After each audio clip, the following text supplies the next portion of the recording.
So from a kneeling position with a single kettlebell that you can have control over in very awkward positions without risk of losing the kettlebell, you're going to want to take a kneeling position with one knee back and then one knee up and forward. Now, I've used my folded in half yoga mat here as a guide. I have a nice rectangle.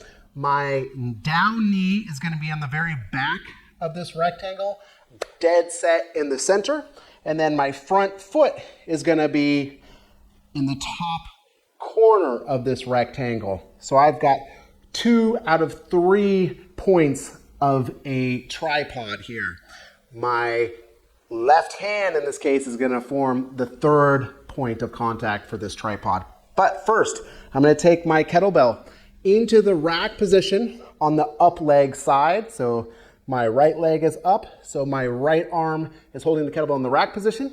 I'm going to lock this kettlebell out directly over my shoulder, and this is going to remain over my shoulder no matter which way I move my body. That's important, non-negotiable here.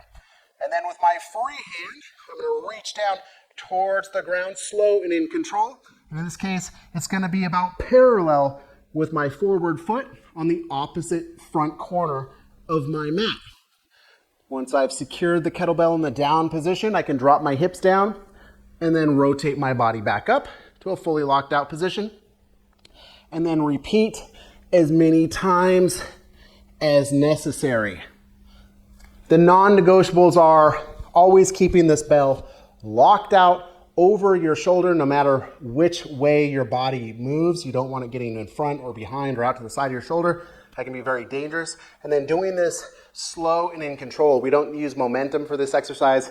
This is a tension grinding type exercise, so you always want to be in control. But some of the negotiables are going to be how far you put your hand out in front. Now, parallel is a kind of a rule of thumb, parallel with that front foot, but I could come out further if I like.